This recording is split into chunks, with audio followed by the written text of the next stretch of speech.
En este apartado vamos a hablar sobre las enfermedades que afectan a los túbulos y al intersticio renal. Dentro de ese grupo de enfermedades tenemos la necrosis tubular aguda, que es un trastorno renal que involucra daño a las células de los túbulos renales, pudiendo ocasionar insuficiencia renal aguda. La necrosis tubular aguda generalmente es causada por una falta de flujo sanguíneo y de oxígeno a los tejidos renales, o sea, isquemia renal. Además de estas causas que son las más comunes, existen otras, como ser también los tóxicos o algunas sustancias que pueden dañar al riñón. Entre las sustancias o medicamentos nefrotóxicos, los más conocidos son los antibióticos aminoglucósidos y la anfotericina. En cuanto a la ubicación de la lesión, como vemos en este diagrama, observamos que la necrosis tubular aguda isquémica son más vulnerables la porción recta del túbulo contorneado proximal y la rama gruesa ascendente del asa Henle. Sin embargo, la necrosis tubular aguda de etiología tóxica o farmacológica, la porción más dañada es la del túbulo contorneado proximal. En la necrosis tubular aguda, los riñones suelen estar edematizados, hinchados, como vemos aquí en esta foto macroscópica. Los riñones están congestivos, están brillantes.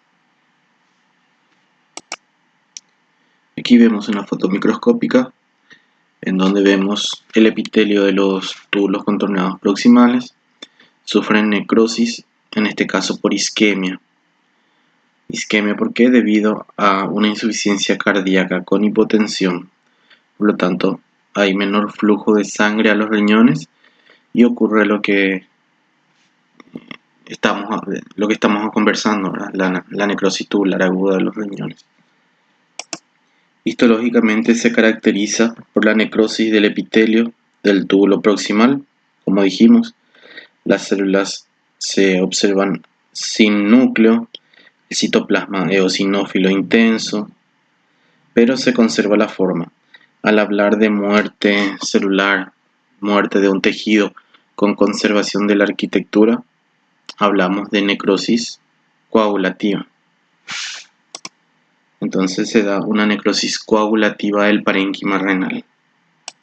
En la necrosis tubular aguda tóxica, la membrana basal suele estar intacta, por lo tanto, aún es posible la regeneración del epitelio. Aquí otra foto microscópica en donde observamos vacuolización tubular dentro de los túbulos contorneados proximal distal. En este caso, estas lesiones están dadas por intoxicación con etilenglicol.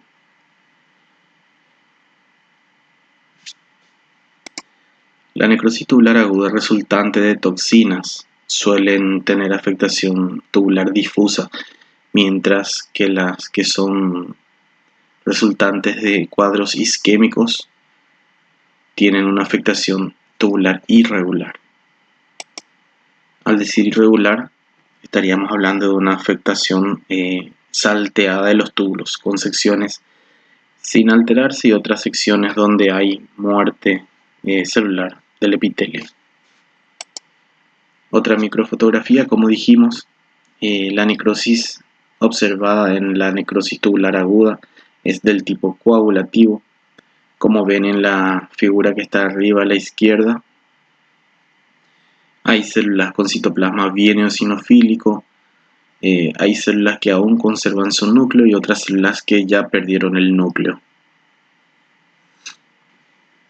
Abajo a la derecha, prácticamente ya no hay núcleos dentro de las células del epitelio de los túbulos contorneados.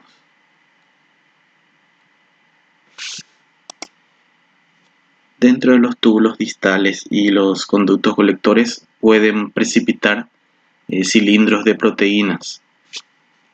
Estas proteínas que se depositan pueden ser productos de la mioglobina, de la hemoglobina, del ácido úrico, y en pacientes con cáncer pueden ser debido a la destrucción masiva de las células tumorales por efecto de la quimioterapia. Entonces pueden presentarse depósitos de inmunoglobulinas, también depósitos de cristales de ácido úrico. Dentro de las nefritis tubulointersticiales hablaremos de las pielonefritis, tanto la aguda como la crónica. La pielonefritis aguda es causada por una infección bacteriana ascendente. Entonces lo que vamos a observar microscópicamente son numerosos polimorfonucleares dentro de los túbulos renales, como se observa en esta foto microscópica. Acuérdense que en toda inflamación aguda nuestro tipo celular de referencia son los polimorfonucleares o neutrófilos. Aquí a mayor aumento se ven los neutrófilos dentro de los túbulos y en el intersticio en un cuadro de pielonefritis aguda. Podemos observar que se encuentran en gran cantidad. También en la pielonefritis aguda, ese infiltrado neutrofílico puede formar abscesos, que como sabemos, los abscesos tienen tejido o células muertas, también tienen células inflamatorias, predominantemente neutrófilos. Aquí vemos dos focos de microabscesos. Estos abscesos pueden entrar dentro de los túbulos y formar masa de neutrófilos dentro de los túbulos. Al estar dentro de los túbulos, entonces pueden ser eliminados a través de la orina y se pueden observar en los análisis de orina. Aquí tenemos una foto macroscópica de una pieza quirúrgica de riñón con pielonefritis aguda. Vemos esos puntitos más claros, blanquecinos, que corresponden a focos de supuración que están hacia la corteza renal.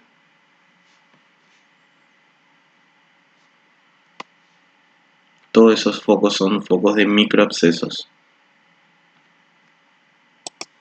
Otra foto donde vemos múltiples focos supurados hacia la corteza renal y también hay compromiso de la médula renal.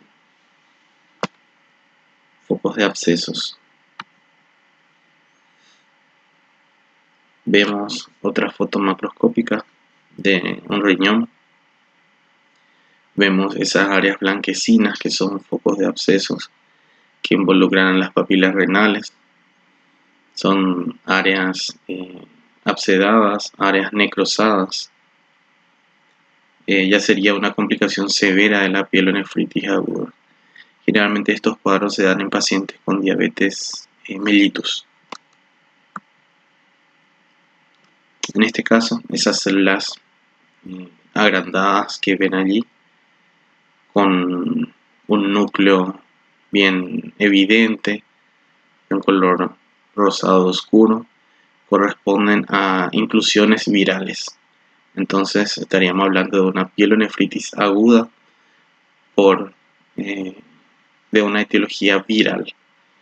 Además de esas inclusiones virales, vemos que se observan numerosos neutrófilos, que como dijimos son nuestro parámetro para las infecciones agudas. En este caso vemos un cuadro de pielonefritis aguda con el infiltrado neutrofílico.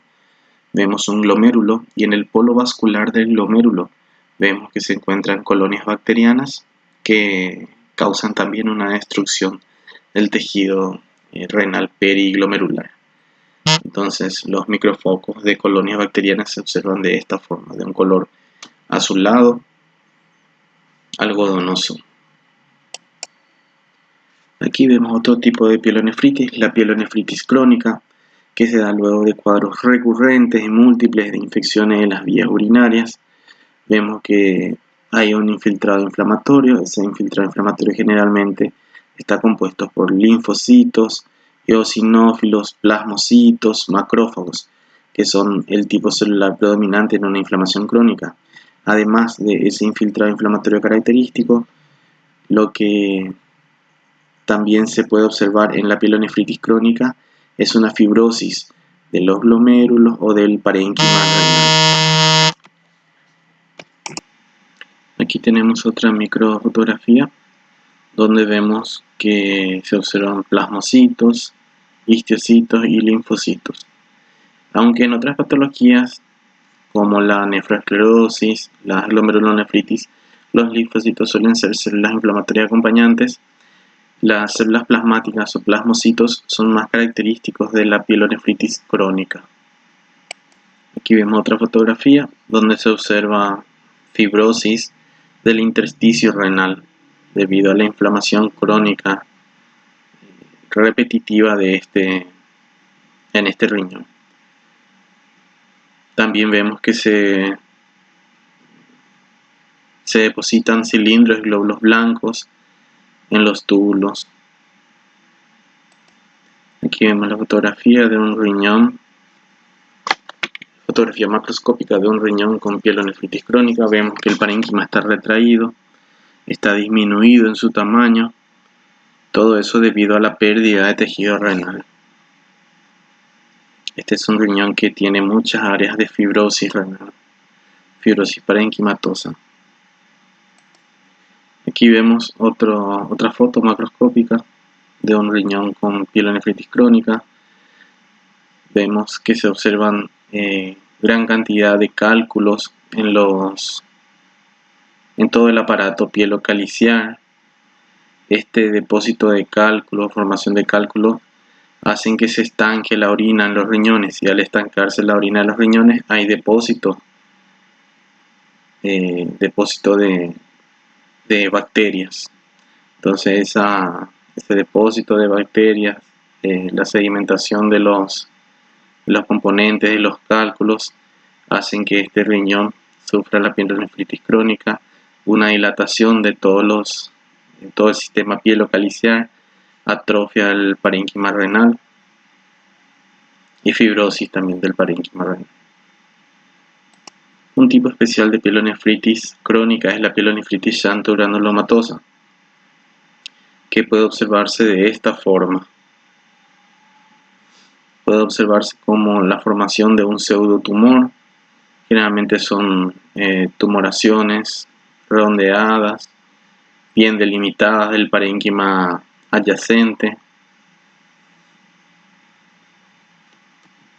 Si vemos al microscopio, vamos a observar que se observan numerosos macrófagos espumosos debido a la degradación del parénquima renal.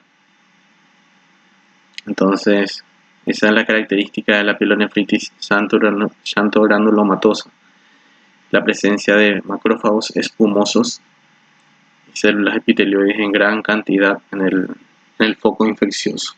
Además, vamos a ver las células características de la inflamación crónica. Otra microfotografía. Vemos los macrófagos espumosos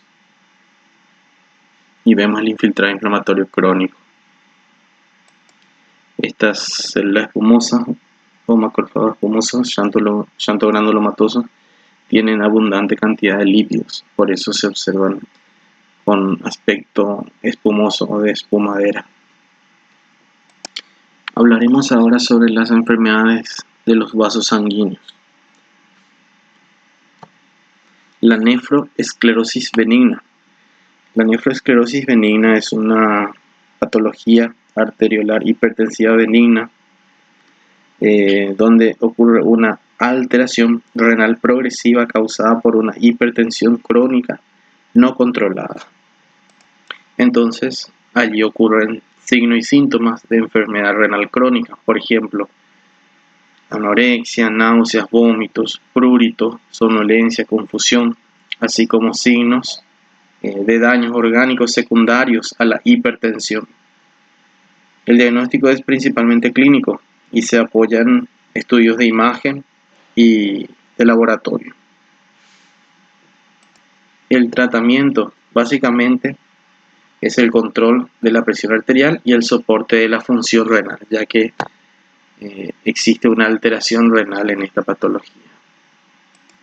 Esta patología se produce cuando la hipertensión daña los vasos sanguíneos pequeños, los glomérulos, los túbulos renales y los tejidos intersticiales del riñón.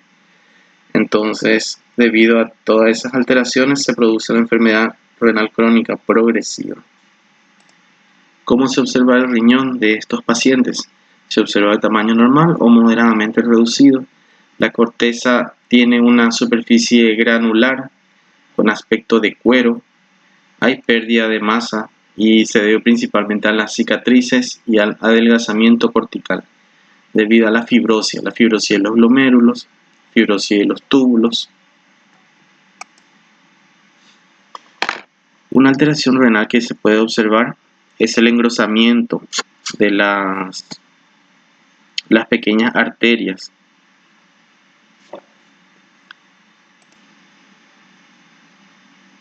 Específicamente aquí vemos los daños causados por la arteriolosclerosis hialina. La arteriolosclerosis es un término médico que se utiliza para denominar a la enfermedad cardiovascular que afecta a las arterias pequeñas y a las arteriolas. Entonces allí ocurre un engrosamiento proliferativo y fibromuscular de la capa intermedia de las arterias de pequeño calibre. Vemos que las arterias están engrosadas, su luz está disminuida. Entonces en las patologías cardíacas, como la hipertensión arterial, cuando hay daño renal, puede ocurrir esto, puede ocurrir un engrosamiento de las arterias de los vasos de pequeño y mediano calibre del riñón.